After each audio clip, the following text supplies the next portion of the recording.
गोष्टीचे नाव आहे हत्तीला शिकविला धडा. एका जंगलात एक प्रचंड वडाचे झाड होते. त्या झाडावर अनेक पक्षी राहत होते. त्या पक्ष्यांमध्ये एका चिमणा चिमणीचाही समावेश होता. चिमणीने आपल्या घरट्यात अंडी ठेवली होती.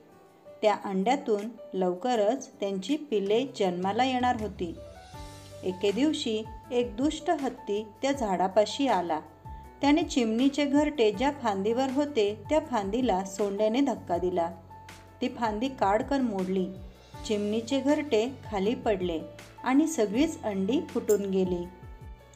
चिमणा चिमणी मदतीसाठी सुतार पक्षाकडे गेले.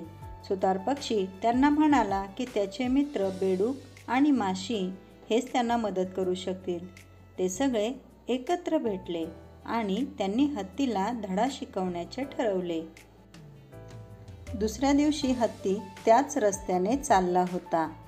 एवढ्यात माशी गुणगुणत हत्तीच्या कानात शिरली आणि सुतार पक्षाने हत्तीच्या डोळ्यांवर आपली अणकुचीदार चोच मारली. हत्ती दुःखाने कळवळला. चेहऱ्यावर पाणी मारावे असे त्याला वाटू लागले. डोळे बंद अवस्थेत हत्ती पाणी शोधण्याचा विचार करू लागला. एवढ्यात त्याने बेडकाच्या ओरडण्याचा आवाज ऐकला. बेडकाच्या आवाजाच्या दिशेने हत्ती गेला आणि चिखलात पडला.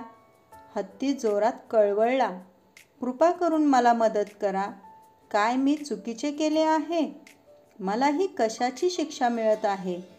बेडकाने हत्तीला चिमणीची अंडी फोडल्याची आठवण करून दिली. हत्तीला आपल्या कृत्याचा पश्चाताप झाला. हत्तीने सगळ्यांची क्षमा मागितली. पुन्हा कधीही असे करणार नाही असे त्याने आश्वासन दिले.